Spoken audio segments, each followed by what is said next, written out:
This is all wonderful. I want to thank the panelists for agreeing to participate. That's wonderful. And as Curtis said, thank you to the audience most of all, because it does say something that not only is it a holiday weekend, it's a Friday night, and you're choosing to be here with us. So obviously you're interested in learning from the panelists, and that's wonderful. Thank you for that. All right, let me just quickly get a show of hands, just so that'll help us inform our discussion about who's in the room. Are there any other founders in the room? Awesome. That's good. It's at least 5 or 6 of you. Are there other people who work for startups? 1, great. And who's in here just to discover and learn and figure out if that's the road they want to go down?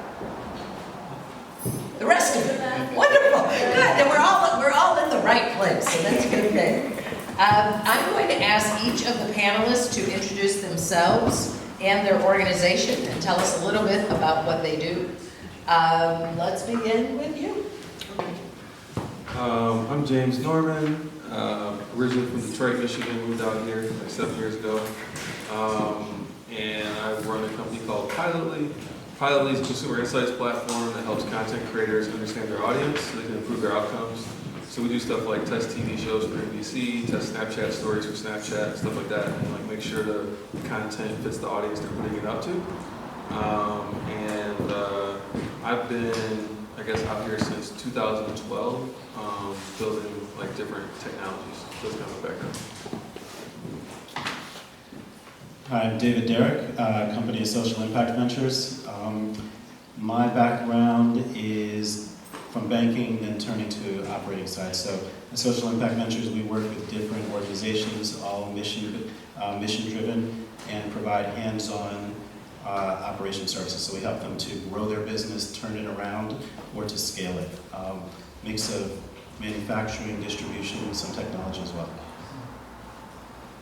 My name is Achille Massoma. I'm the co-founder and CEO at Kinshapes. We are a digital media company. We focus on gaming.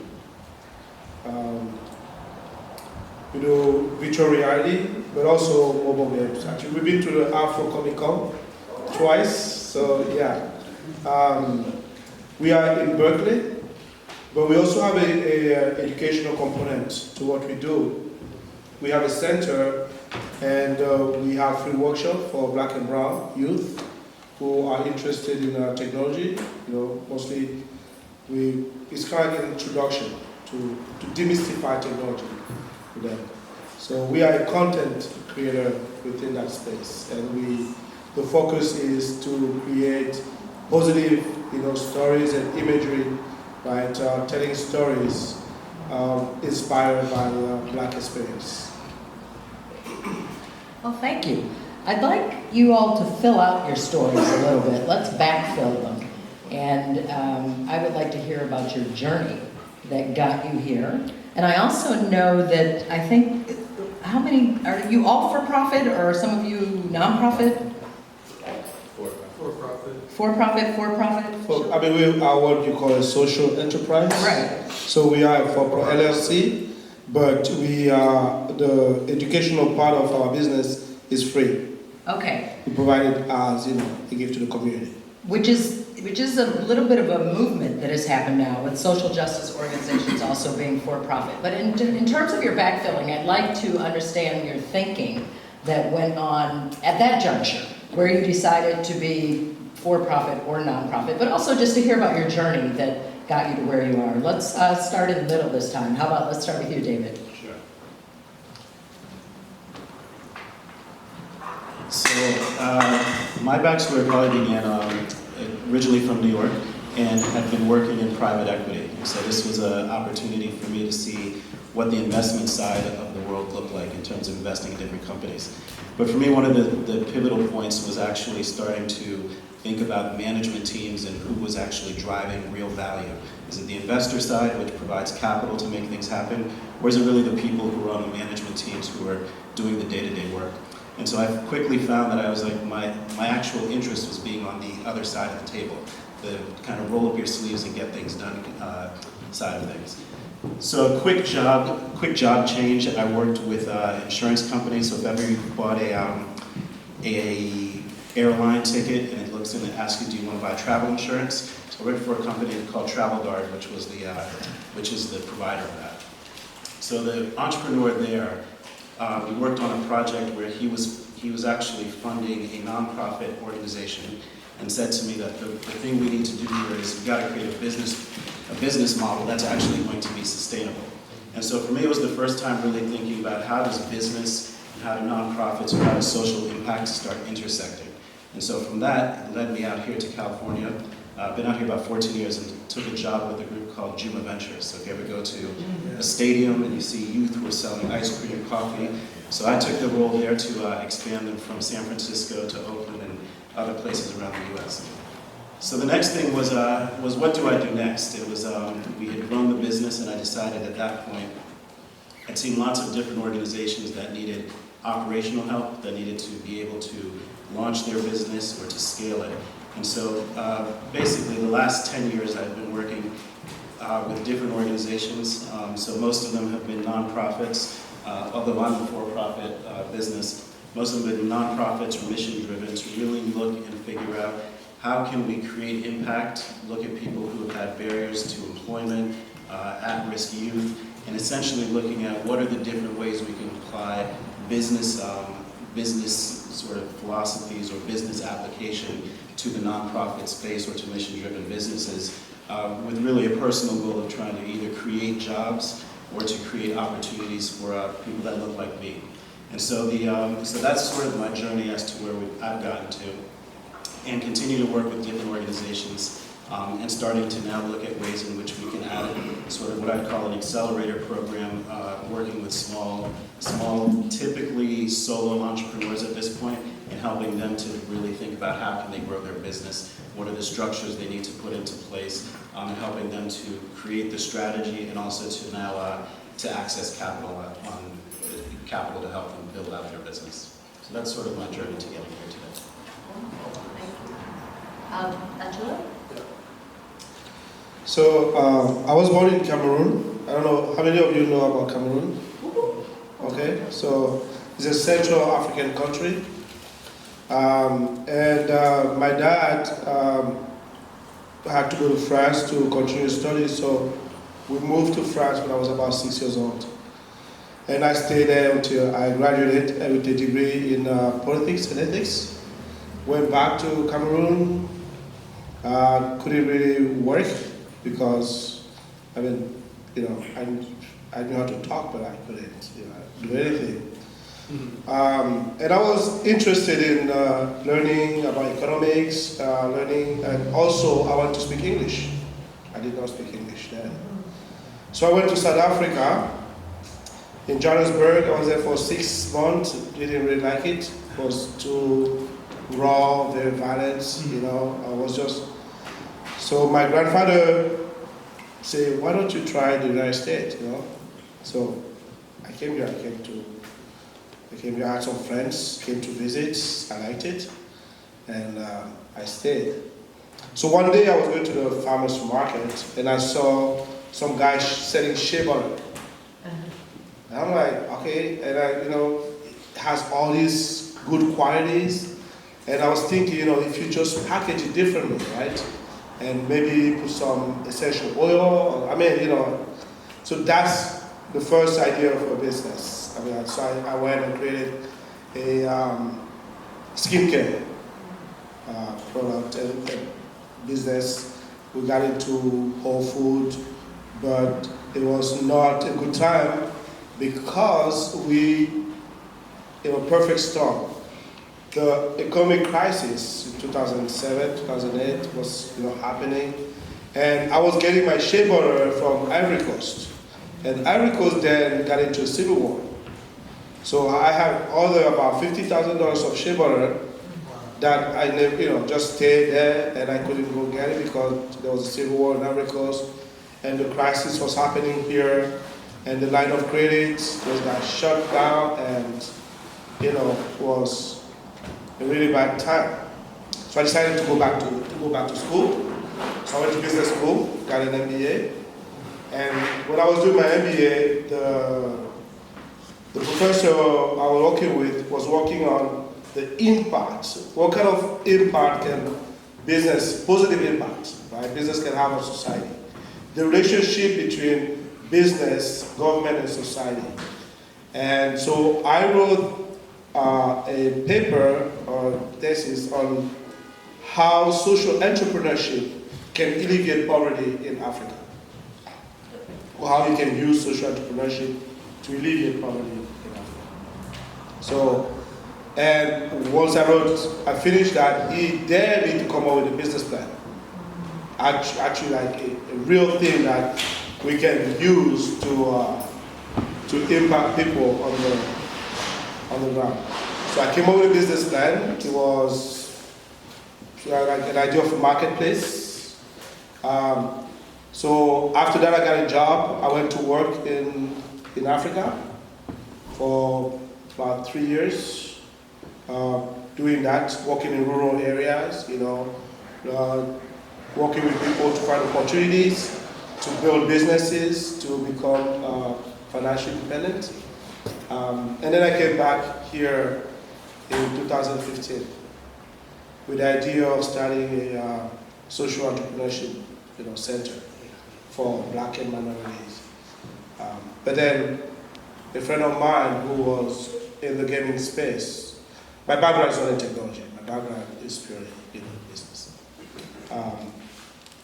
Wanted to do something, so we combined both ideas and we created Kinshapes.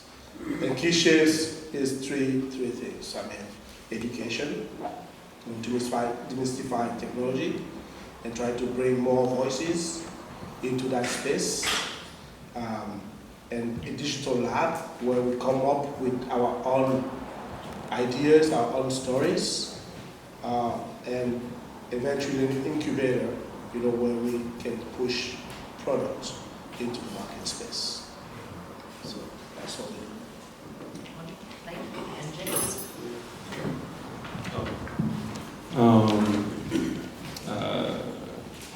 It's a lot. It's a lot. Question? Yeah, it's a lot. I mean, there's a lot to explain, right?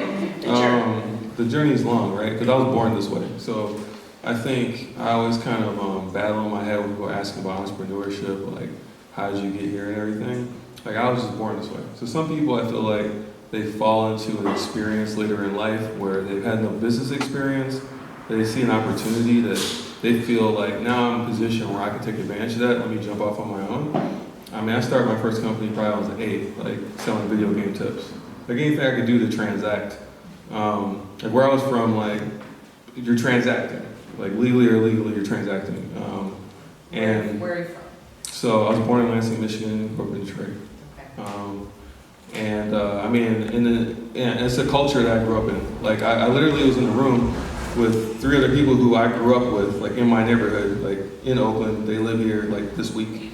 And all these people are hustling, right? And so that's kind of the mentality that I grew up with. And then what happened was, and my parents, our parents are social workers and they're teachers and, or they work at the grocery store for some people, Like our parents don't have access to the information that I would need to know how to build a tech company, right? But they do have access to understanding the basics of how you learn, right? Read a book, go to school, things like that, right? But a little bit lacking in terms of understanding of, I like the Malcolm Gladwell theory. Like if you spend enough hours doing this, you're going to be a G at it, right? Like the amount of time I spent at the one computer I was able to get in the neighborhood, the amount of time I spent on that computer, like essentially like empowered me to really believe I could do anything. So first thing starts with like having exposure outside my neighborhood that other people didn't have and bringing it back to the neighborhood. Because the idea of a computer didn't come from where I was from. I went to Chicago to see my aunt, who was, at the time was kind of coming up. Now she's really come up. But like they were doing better and they had a computer. And so that exposure was like, oh, I need that because that connects me to everything. And when you bring that back, everybody else is trying to hustle and get a computer. Now everybody has a computer. Now you're playing network games and doing this stuff that other kids ain't doing. So that exposure helps. And then I started getting customer feedback. I'm always asking people for feedback. And so I had a company selling home audio when I was like 12 or whatever, so I was at home. Then when we got to like 14 or 15, I'm in school still trying to sell home audio to people, and then I'll never forget that one dude was just like, I ain't even trying to talk to you about that. Where's your car audio at? I need to get my car making sound. And like we like looked around the room, it's like, you got a car, you need sound? You need a car, that car, you need sound? Business instantly changed. Like we became a car audio company. And so like that business is what really kind of like started making money to the point where I need to understand finances, right? Because I'm bringing in tens of thousands of dollars, and I'm not. It's nowhere, right? So now you're coming into the phase of black people don't have financial literacy at the same level, right? Like now I got a bunch of cool toys and like flashy stuff, but nothing to show for it, right? I did not make proper investments with the money I was making, right? My mom didn't even have a concept of the money I was making, right? Because the internet was new, so the fact that tens of thousands of dollars were coming through a computer, like, made no sense.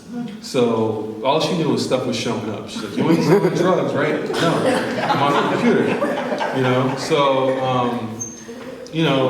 she just saw it as a distraction from school, as opposed to being like, damn, this kid's making money, and there was no money to start it, right?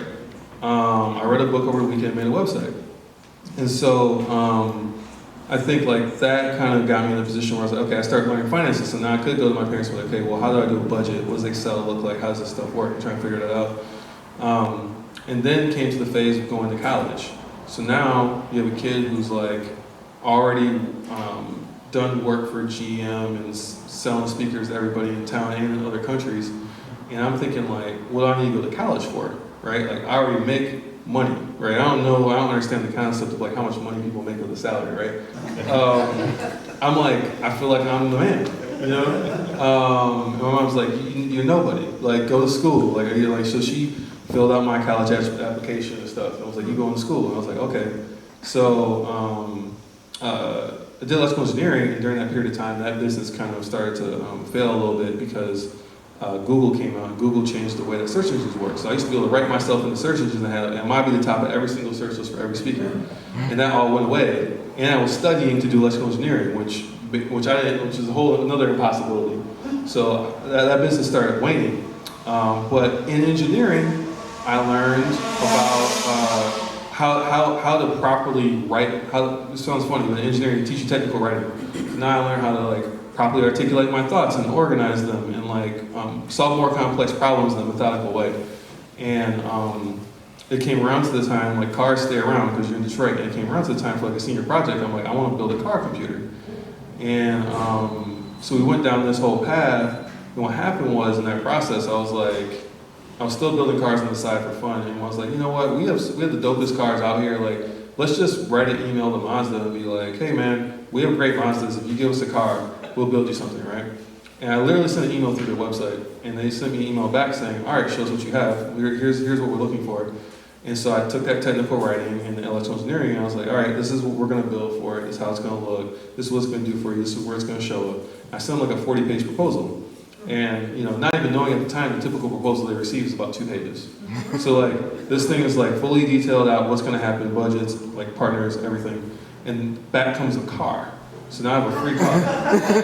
And I was like, this is the drivable automobile. Right, that wasn't even out yet. I had the first one. Prototype, not a There's a prototype prototype. car? I mean, it was a prototype, but it was a full-size car. Wow. Yeah, and that's when I was like, that's the game. Like, free cars is the game. Like, and so I was like, I have to do that. And so, bear in mind, like you can see, like I'm still building these businesses, but along the way, I'm not building a team per se. I might be working with one person I know or whatever, but I'm not thinking about it as a business. I'm thinking about it as a hustle. So along the way, I'm not really learning, like, for me to scale these ideas that I have and do these things that I do, I have to have people around me to do that. And these are just information that wasn't allotted to me, I guess. So anyways, graduated college, I'm running this company building cars. We got a bunch of cars now. And that information took me to LA, because like I was like, okay, well, now we got all these cars, we're building them in LA, we need to like have access. We were driving cars across the country, like regularly, and then it became like ridiculous. So we moved to LA, and just me and my boy building these cars, but and having like, I wasn't running things right because I was turning into a real business, and I didn't know how to do that. And to be honest with you, like one of my friends who did not come from where I come from, I live with him, and he comes from a completely different background with financial literacy, you know, getting his MBA at Marshall Business and all that. And he really taught me like some structure and would give you like critical feedback to say like, I know he did that wrong, but the way you approached him doing that wrong was also wrong, right? So not only how do you build a team, but how do you build up a team? How do you make those people feel good about what they're doing, even when they do something that wasn't right? And so it's a lot of learning along the way. And so what I'm trying to tell you is like, there's successes along the way, but then there's constant failures. And what this game is all about is like persisting through failures. And to tie the journey together, it's like the reason I personally can persist through failures is because a certain level of confidence that I got as a child. So I think anybody who's going to persist through this has to find some source of like ignorant amount of confidence, like maybe not like ridiculously high, but like above average, right? Like you're doing things that would be stupid to the average person, but you just believe so much in it that you can do it. And you know, that led me to everything from like building cars for Fast and Furious to, you know, deciding I'm going to build an actual technology and teach myself the code to do that. Because you're thinking like, well, if I put enough hours into it, out will come the result.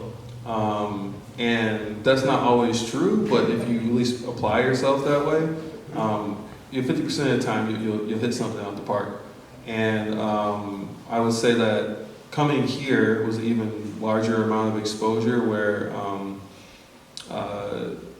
I tried, we'll probably get to this, but I've tried following the paths of what everybody says you can do as an entrepreneur. Like you do your MVP, you do X, Y, Z, you go to raise money, you do this, and that. And for most of us, that story stops very quickly. Like, you know what I mean? Like you got the product, you got the customer, you got the revenue, hard stop.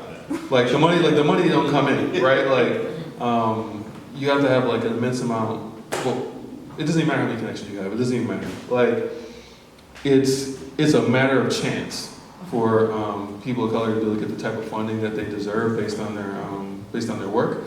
And so if you understand that from the beginning, it can change your trajectory. Like it can change everything you're doing. Like if you know that you need to build a business that's sustainable off the bat, and you know that you're never gonna get funding for just an idea.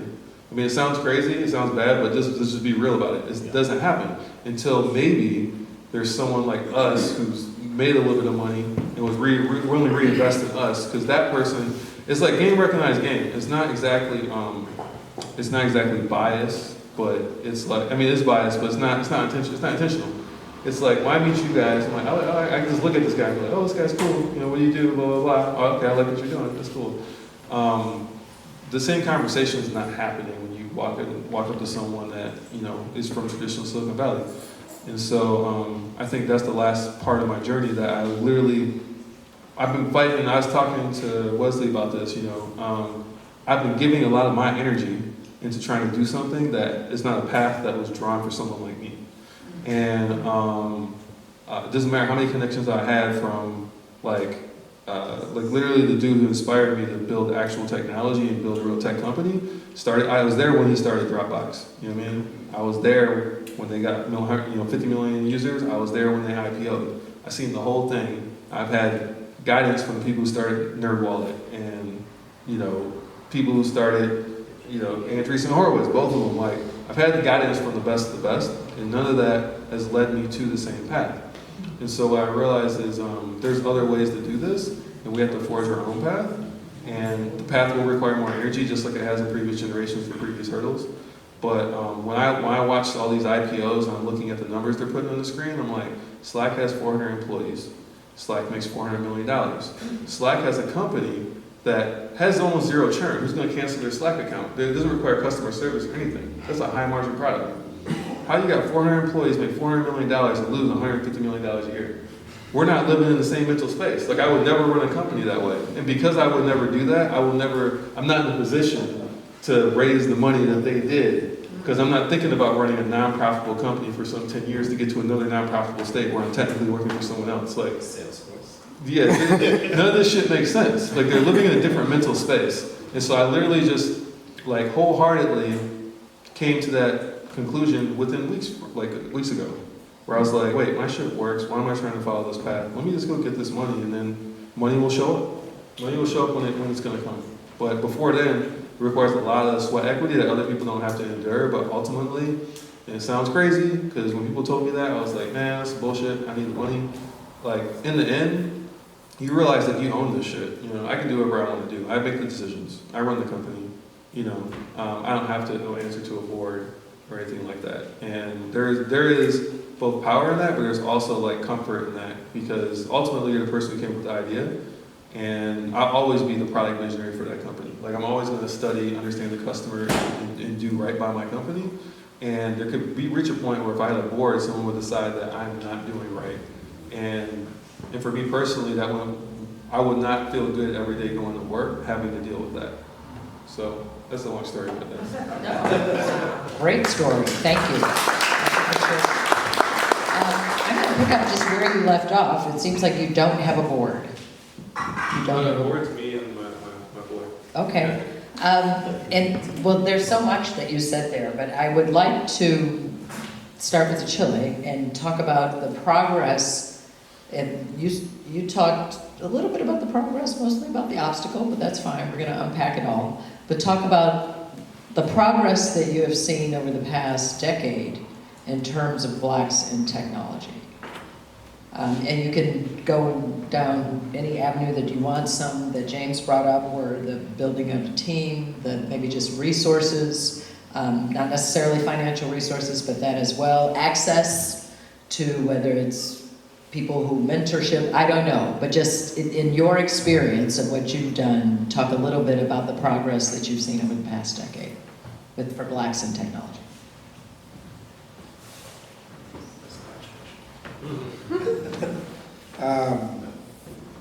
I mean, I've seen more interest, you know, in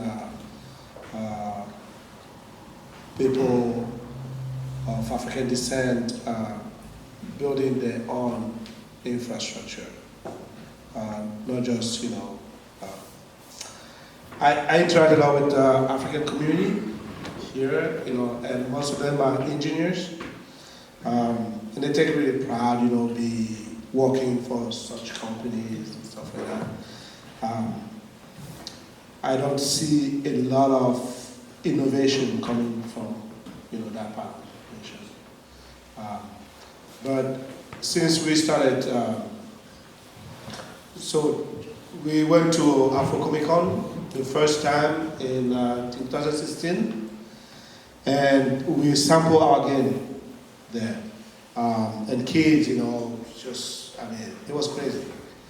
And within the next 3 months, we received about 3,000 emails of kids who wanted to, or had ideas of, you know, people wanting to do something. So when it comes to creativity, I think that there's a lot of creativity, you know, out there. But we're still facing the kind of barriers, you know, that people think that if you have a good idea, that's all it takes. No, you know, there is a lot more that you need to, you know, first talking about building a team. That is, I mean, execution. You know, how do you go from having an idea to actually actualization, right? That a lot of work, a lot of discipline, and so when I talk to young Black kids or, you know, men who have ideas about, you know, building, they don't really understand, you know, what they're getting themselves into, you know, what you need to do. And I think the major problem that we have is access. You know, that's is access. You know, being able to not just talk to people, because, you know, people talk to you, you know, they're nice, they smile, oh yeah, it's a great idea and stuff. And when it comes time to, like, you never get that money, you know. So there's a lot of creativity. I see more people feeling like they can do things and access, and the mentorship aspect. I think all those are things that we need to improve on. James, I'm going to go to you next. I'm going to tweak the question, though, a little bit because of something that you said about people or other people of your generation and in technology living entirely different lives, professional lives, in terms of the access and getting the money. I agree with that. In my work alone, I have 2 clients, one of which I call they're actually accidental companies. One is MuleSoft, the other one is Segment. Segment is a $650,000 accidental company. These were 2 kids that were roommates. Okay, these were 2 kids, yeah, because there's a lot of Dropbox people at Segment. 2 kids that were roommates at MIT who just wanted to continue being roommates. So they threw some proposal together, got $650,000, dropped out of school, and then realized almost immediately their idea had no legs, wasn't going to work. And they had investors and stuff who said, okay, you've already burned through 3/4 of the money, you have nothing to show for it, but you do still have this 1/4 left. Long story short, so this is the kind of thing that just doesn't happen to us. MuleSoft, it's the same story almost, but to the tune of $12 million. And these, MuleSoft was just acquired at $7 billion by Salesforce, but started off, these are, in my opinion, when I hear the founders' stories, which I know very well, they are accidental companies, that we don't get opportunities to have these kind of financial, it's one thing to fail and learn from it, but of your generation, especially since you know some of the people I'm talking about, and hearing you say that they are living entirely different lives in the world of technology. So talk about that just a little bit. Addressing like the progress of things real quick, the time I've been here, the whole game is totally advanced. There was no my friend Morgan from Blavity, there's no way she gets money for that 7 years ago. Tristan Walker was the first person to kind of be given an EIR position and put in position to get some money, just get money for an idea. Like he was put in position to do that, to show that it could be done and that a company could be built.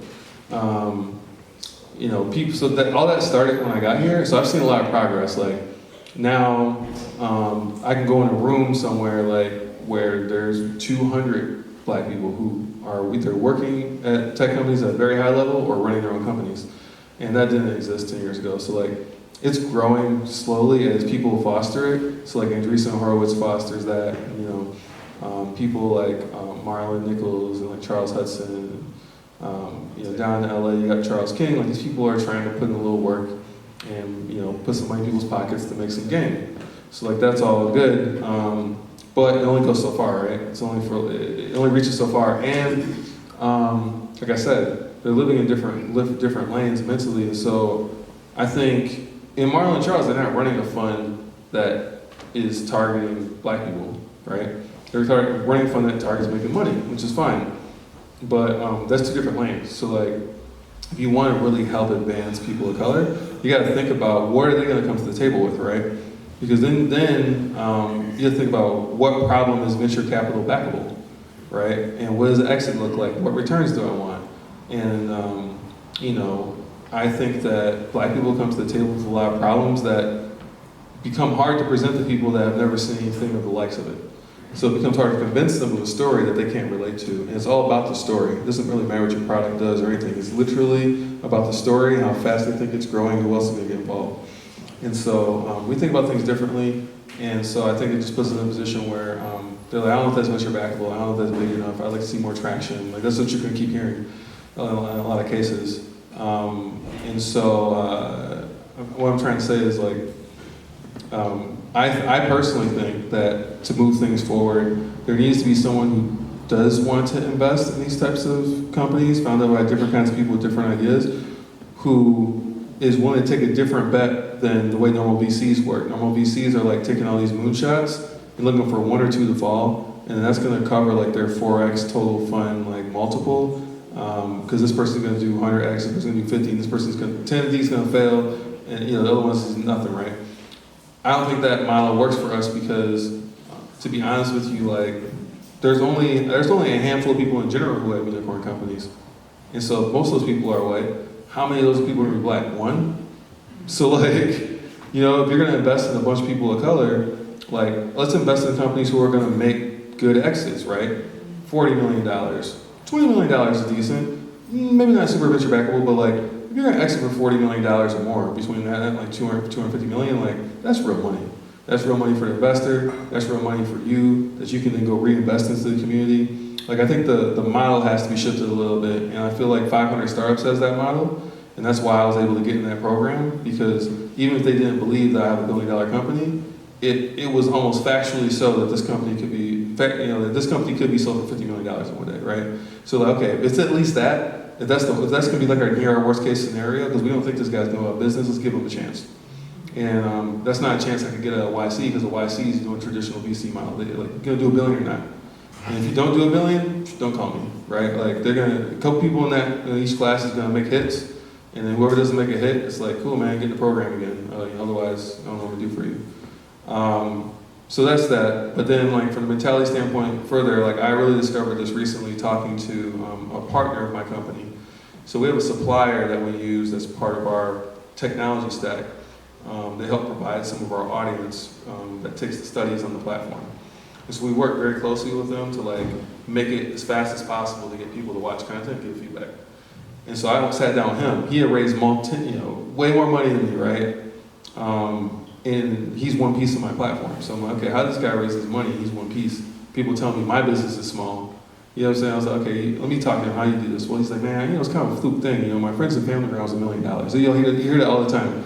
Like, you gotta do a friends and family round. I'm like, who are you talking to? You know what I mean? Like, I'm the best case scenario on this, and I can raise maybe 30 grand friends and family. That's the best case scenario, right? And so, and I've already done that over 3 companies. So the friends and family is exhausted.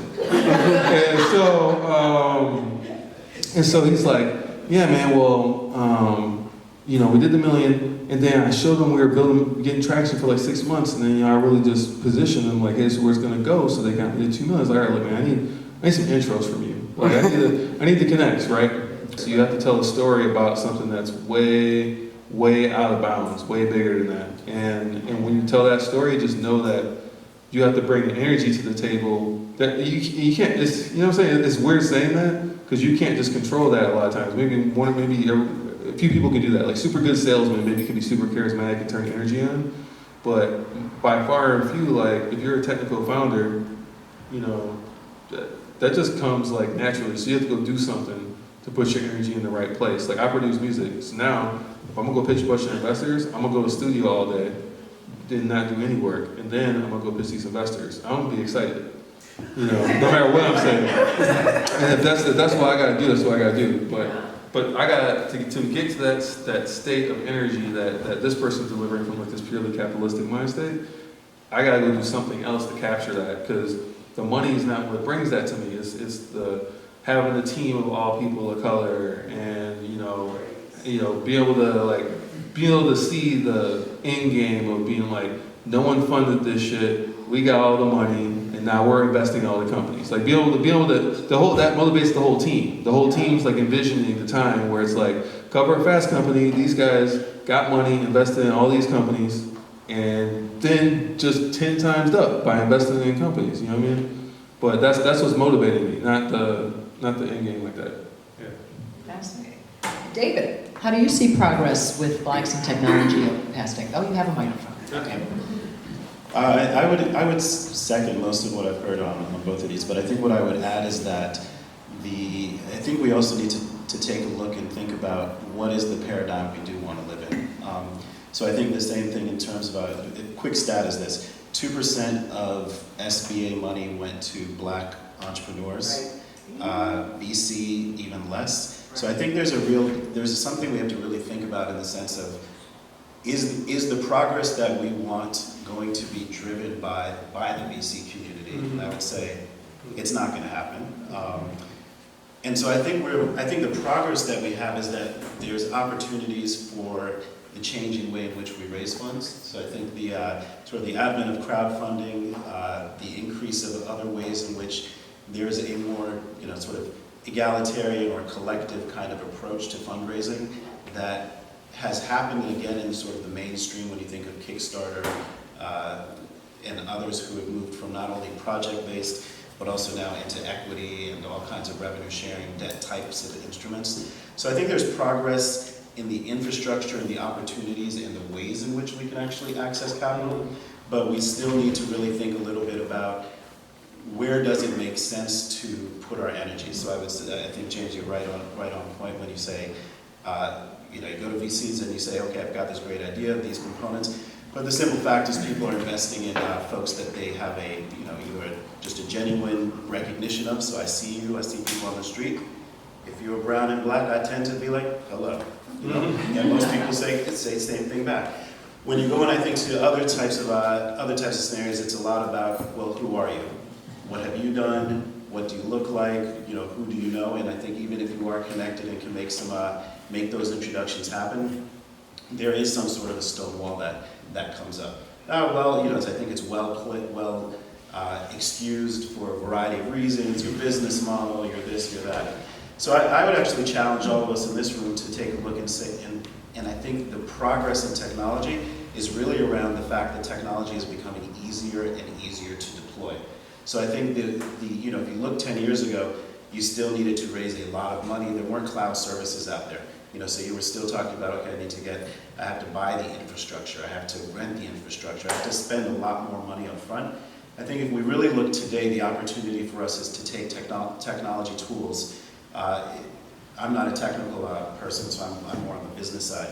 But I think when we look at it, you look at the world of APIs, you look at the world of cloud services, you look at what you can do and build something that is actually an MVP in a weekend.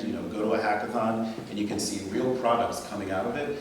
That the progress to me is really how do we harness what's available today, and how do we start to really try and think about what's the real story we can tell to others, to our larger community.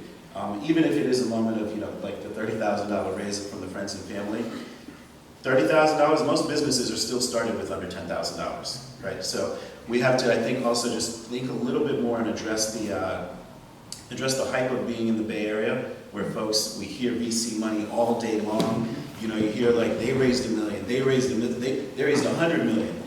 And really thinking about the fact that, again, if you want to look at even color aside, most businesses aren't getting VC funding, just in general.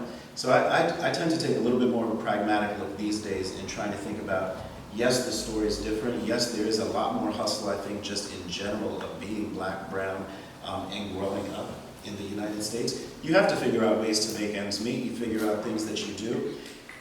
And how can we bridge not only the technical component, but I think the piece around having a team and building and getting the mentorship that you need. I think for myself, in hearing your story, for myself, the two critical points was I met a person in private equity who was a friend of my parents, who we didn't know, and he said, okay, I'll have breakfast with you. Sat down with him, he said, I was making in college doing a publishing book of poetry, did t-shirt businesses, so same kind of hustle, gotta make things happen. And he said, all right, so how long will it take for one of those businesses to make $1 million? And nobody had ever asked me that question. Yeah, never. So it took for a moment, I said, I don't know, 3 to 5 years. He said, that's a lifestyle business. So you should come and learn. He said, come work with me, and I'm going to literally show you what it means to make a lot of money or to think about larger numbers. So to me, part of it is taking that information and thinking, kind of the work that I do now is thinking about how can I apply it back to other businesses that I'm working with that are small or have some sort of impact. And I think the second part of it is how do we actually then, I think to your point, bring people in and mentor, make the stuff that we know available to others. Because I think there's too much of I'm going to shield it away from somebody else because this is for me. And the reality is, you mentioned before, ideas are a dime a dozen, right? I laughed because at the first hackathon I went to, we thought we had some crazy hard idea, that we needed to implement. a developer went onto GitHub and showed us 50 different versions of the same thing. And for me, it was sort of like, okay, hold on a second. This is not about my better idea. This is about how do you build a team, how do you build the community, how do you leverage each other's resources. And so I think if we look to today, things are progressing, but they're progressing at the same rate, I think, that, sort of, if we looked at politics and, sort of we just looked in general, yes, things are moving forward and things are slowly getting better, but I think we're at a place, and my kids laugh at me because I think about, sort of after Black Panther, that, the Wakanda moment is around us. We, people talk about it, people are like, this is gonna happen, but we have to really think about how do we really package together what we know from a capital standpoint, and making capital actually available, or figuring out how we can actually sell things into the marketplace. And how do we start thinking about the knowledge gap that exists and making it more available? So I think there's opportunities to do one-on-one mentoring, but how can we make it, so where there are some workshops or opportunities to bring people in and say, hey, I'm happy to teach what I know. You teach what you know. You teach what you know. You teach what you know. And recognize that money can be made from it, but it doesn't have to be like, because you're making money, that I'm like, oh, I don't want to share what I have. The reality is, when you look at it, and you look at PayPal as, I think, a really good example. They talk about the PayPal mafia because it's essentially PayPal original team have invested in everybody. There's an ecosystem, and when you tie it all together, you can really, and there's infographics. If you just Google it, PayPal mafia, you will see it tie back to all the companies that many of us utilize. And we need to think about that in Black people need to think about it. It happens in Japan through Kiretsus. So other organizations, other folks are doing this. We have to think about how do we actually make that happen for ourselves. I think to actually make the bridge, to bridge from where we are to where we can be. Just a comment on that. So I had this conversation today, which is funny because some said this dude, Clarence. Clarence is, got to be one of the earliest Black folks out here building tech companies and selling them. He was back in the .com boom. They came back with some other stuff, whatever. But he's been doing this for a minute. And actually, he found a stat. He's raising a fund right now. So he showed me his fund deck, and in it, he was like, I found out I'm the only Black person to have sold 2 companies to public companies. That's a crazy stat. That doesn't even make sense. And so he's like, look, you're a superhero. I'm a superhero. She's a superhero. He's like, I'm like, well, where's the Avengers at, right? Are people gonna get together and superhero stuff together, And so I've been thinking about that for a little bit now and trying to figure it out. So right now it's just me and one other guy, half a guy, who we're trying to figure out what's the process by which we can kind of grow these groups of people that can kind of push each other forward and offer up mentorship to others and kind of bring them into that fold as well. So we're still working on that, It requires a mental shift, because what the lady was talking about, we're hanging out today, she was like, look, man, I know this, but she was like, look, it's a scarcity mentality, right? You've been like that since slavery. Oh, I got the good stuff, can't tell nobody. You know what I mean? It's just the way you are wired. And so it requires it's the way we've been wired, you know what I mean? And so it requires a mental shift. Even when you start your company, I remember probably me at some point too, right? When you first get into it, you're like, oh, I'm building something I can't tell you yet. It don't matter. It literally does not matter. The more people you tell, the realer it is. The better it is. Because if you tell 100 people and you ain't doing shit, you're gonna feel like an asshole. You know what I mean? The more people you tell, the more accountable you're gonna have to be, unless you were just a complete joke. Yeah. So it's getting people to that point of transparency where they can tell you the real. Today I'm on the phone with my boy. He's like, we're talking all good stuff, right? That's the thing. You go to these things, they tell you all the good stuff. And it's so we make sure when we're on the phone, someone's got to throw out the bad stuff, right? I'm like, yo, we're low on cash. He's like, yeah, I feel you. I'm low on cash too. He's like, what are we gonna do? And it's all right, so let's figure out the next steps. As opposed to just being I met this investor this week. He's definitely, a strategic investor. He's definitely gonna write me a check next week. I don't know what the check's gonna be for, but I feel like it's gonna be 300 minimum. And that's cool. But the week between now and that check showing, even if next week he's like, I'm gonna give you 350. That money's not showing for a month. So if you only got a month of cash, what are we gonna do until then? And like be able to have those conversations and make sure, well, I got a guy in a bank who's gonna give you 20 grand or, whatever it might be. Cause they're doing that all the time. And so like, even amongst yourselves, if you can find people that you feel like are like-minded, just start building, like having those weekly calls, calling, how you doing, how's your stuff going? Cause, it's like imperative. We call it the good, the bad, the ugly. So we do weekly rundowns. Oh, man. Just make it happen. Just to add to that, because I feel like not only, what you talked about, the mentorship, the access, but at the same time, what we notice is that there are a lot of individual stuff happening, right? But they're not connected. Right. We don't know who is doing what. We actually came up with some idea a while ago to like maybe have like a platform or something like Black Talent in Oakland, right? Where we know that if I need something, you are doing this right there, right? So I have a product, I need to like do some market research, I need to know what they're thinking, I can come to you. We can come here. This is a space where we can engage with the community. So mapping that out too, right? And knowing who is doing what. Because most of the time we feel like we're the only one, right? Like there's not enough happening. But as you actually go out, you realize that there are a lot of initiatives, but they're not connected. And we need to bring that first together, have some kind of organization around it, and some agenda. Thinking back on the three of your stories that you shared, I don't think any of you are native Bay Area people, but you're here now, you've chosen to be here. So I'm curious to hear what, in your opinion, what impact does being based in the Bay Area have on your business and your quality of life and how you think about, do you see yourself staying here? How do you think about the Bay Area presently in your professional life and moving forward? Why don't we start with you, David? So I've been here 14 years, and like I said, originally from New York City. So I call Oakland home. Drove out here, hit the lake, and was like, "Wow, looks like Central Park in New York."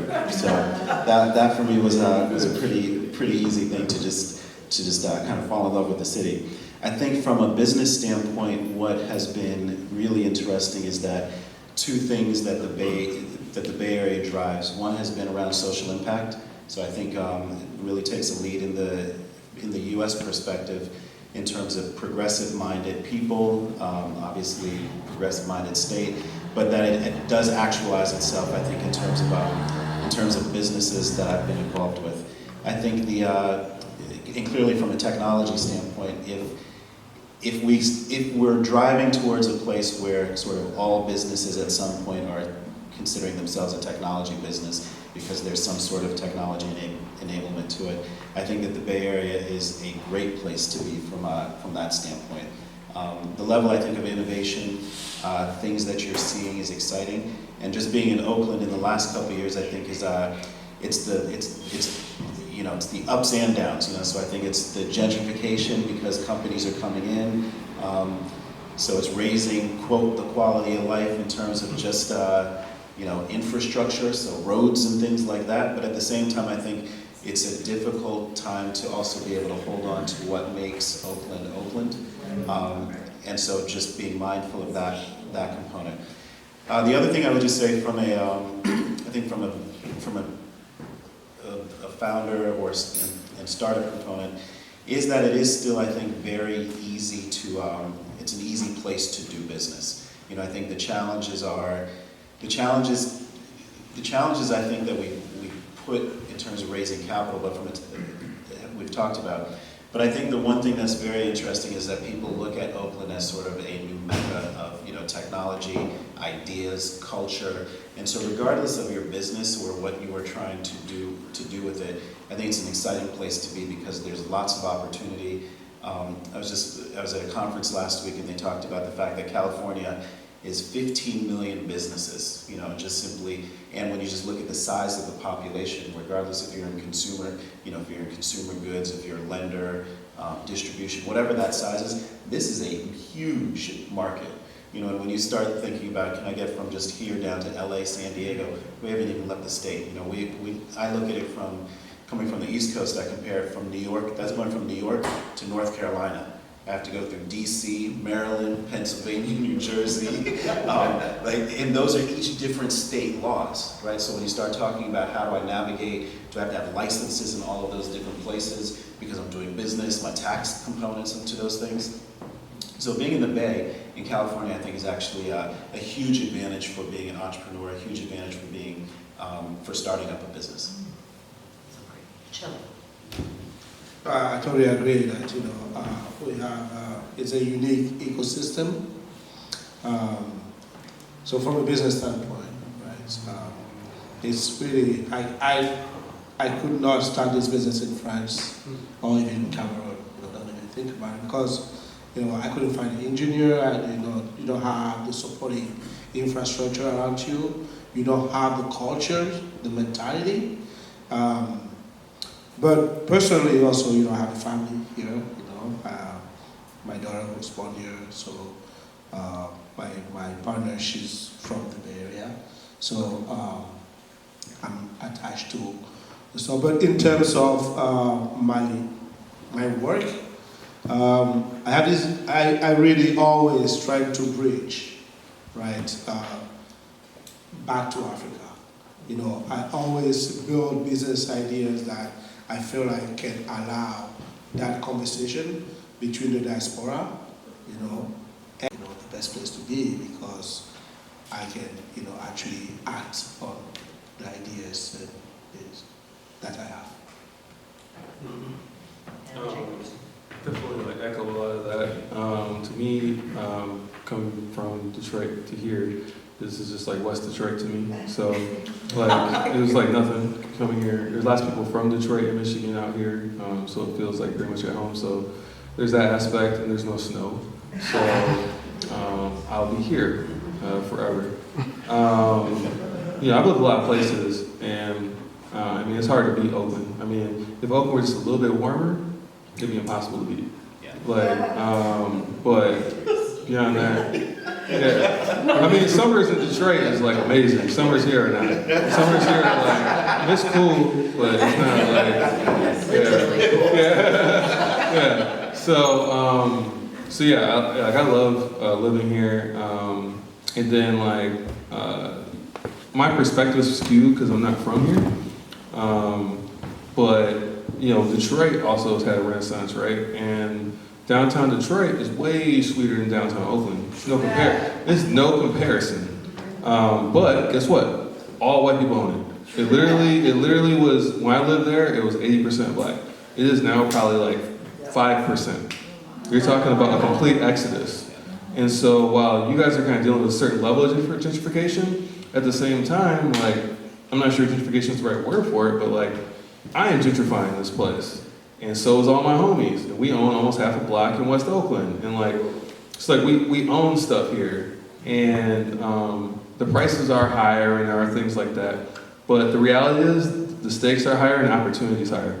So if you're in Detroit and they're out there literally renting homes in downtown Detroit for $2,000 a month, that's absurd. Because where are you gonna get the job that you can pay for that, right? There's just a limited amount of jobs. Here, you know, honestly, like, I think part of the ecosystem that keeps me here, like as an entrepreneur, is I feel like sometimes, I've only done it once, but like for everybody else who's starting companies and say stuff goes awry, you get a job next week. And not just any job, a job paying you more than you can make at most jobs in Michigan, right? Like a reject job here as an engineer will get you paid $90,000. And that is enough money to like sustain yourself, get yourself ready for the next company, and be straight. Like, so it's really all about what skill sets you have, you know, and what your network's allowing you to do. Because if you have the right network, and you have a skill, and you work hard, even at your company, and that company fails, you've likely learned a lot of things during that process. You can get a job like that. You can recover, you can go back and do it again. And the ecosystem is built for that, and the ecosystem applauds that. So when you did fail, you go to get a job, they're just excited to have someone who's super smart, who works hard. So I think that's like the exciting part about being here. And for me, like obviously Oakland's like the choice. And I was in San Francisco when I moved here, because that's where they house me. But And one investor was like, he's been investing out here for a long time. And he was like, hey man, come over to Oakland, I'm just telling you, you gotta check it out. I'm like, all right. You know, you're in San Francisco, everybody's going, that's dangerous, don't go do that. You know, and I'm from Detroit, so I'm like, I ain't trying to go back to danger. That sounds crazy. Why would I go move back to the hood? I'm gonna live in San Francisco. He's like, no, just take the BART to Lake Merritt and walk down the street and see, you're gonna be in Jack London, you're gonna check it out. I was there for like 3 minutes since I'm leaving here. Like, I was there for like a couple minutes, and I was like, I'm not going back to San Francisco. Like, I'm not even going back today. You know, they try and keep it from you, but once you get out here, you realize that this is definitely the ideal. Yeah. All right. I do want to take some audience questions, but I have a couple more here, so we're gonna get to your questions in just one moment. I was wondering if you gentlemen feel that there is anything that municipalities in the state can do to help to foster a more inclusive tech ecosystem, or do you think that that has to be solved and is going to be solved by private industry? You want to start? I mean, I'll say real quick. I think there are things they could do, but I think we'll have to end up solving it ourselves, just like everything else. But to me, They won't lead it. right? They won't lead it. To me, technically, like I feel like the Chamber of Commerce and stuff should be like making more access to small amounts of capital. I can tell you right now, like I have a company making a large amount of money a month, and but we got a ton of money in the bank, right? So this growth is new, and we're trying to keep up with it and all that.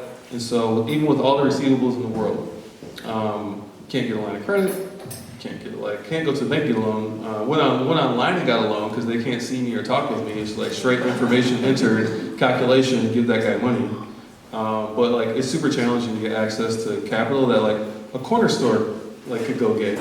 But I'm having trouble getting because it's not a traditional business and they don't know how to lend to that or manage risk for that. So if there were more programs in place for like underrepresented founders to be like, well, if they have this many receivables, they've been in business this long, give them a line of credit of this, like, you know, some sort of like mechanics. Like it would just be super useful. Does a minority certification help at all? Trash. That's And mind you, a piece of paper that only helps the people right. who say you have. So I'm sorry you put me off on this, but I got to do 30 seconds. No, I want you. I'm just saying. So I was late for NBC. She runs Minority Supplier. She's like, "Become a minority supplier." No. I'm like, "All right." She took me to this conference, ran me around, talked to a bunch of people of color who run Minority Supplier things at these Turner, Walmart, Target, whatever. Like, cool. This is great. This is certification. So now I'm trying to convince someone that I'm black, which is crazy in the first place, right? And they want your just to give you information that you might not know, but like they want your birth certificates, right? So they need to prove that you're black. So they don't want mine. They want my parents' birth certificate. No. And then the only way the birth certificate is going to indicate that you're black is if you're from the South, because then it'll say Negro, right? So if both your parents ain't from the South, you're not becoming a minority certified business. Because I don't know how your birth certificates are going to tie you. You have to get someone who ties you back to when it said your color on your birth certificate.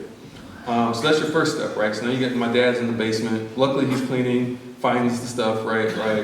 So, but then, he's got like, he needs extra information with your ID, your passport, and like some other point of information I didn't have on the points of information. You gotta go find that. And you're doing all these things, then you gotta get it notarized. And it's like all these steps. It's not very streamlined, and they're asking you questions that don't pertain to technology companies. So now I have to constantly make phone calls about how this apply to me, how do I fix this.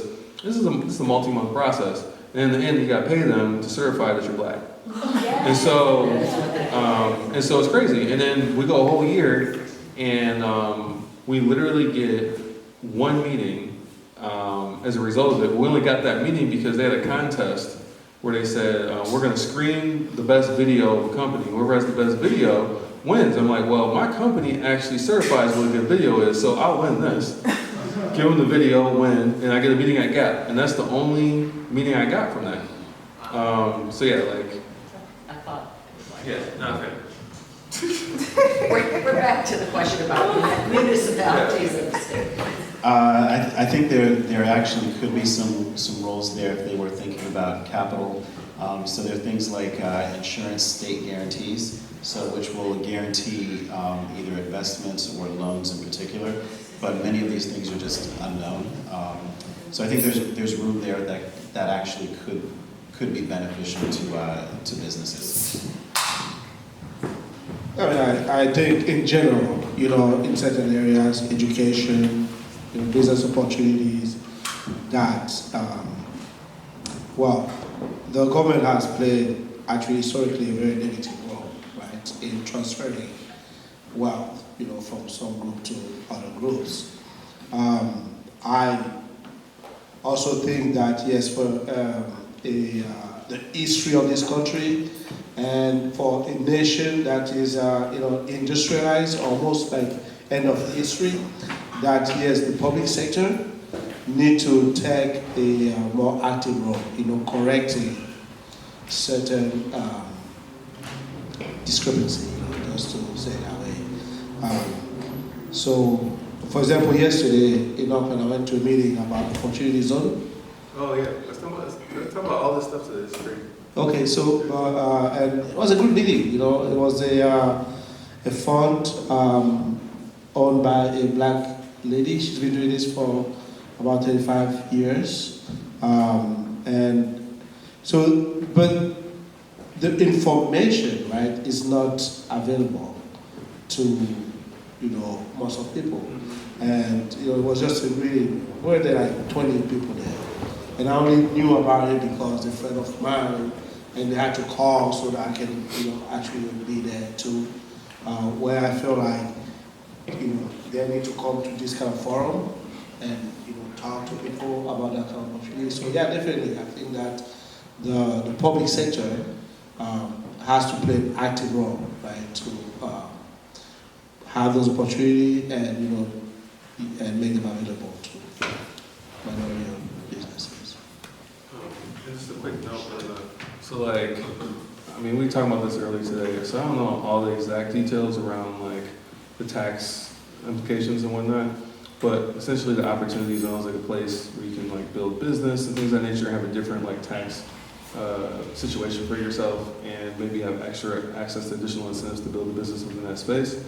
And that space is west of Broadway, kind of going across West Grand all the way in the west of Oakland and going all the way down. And a lot of that primarily is focused around this new epicenter that's going to happen around the West Oakland BART.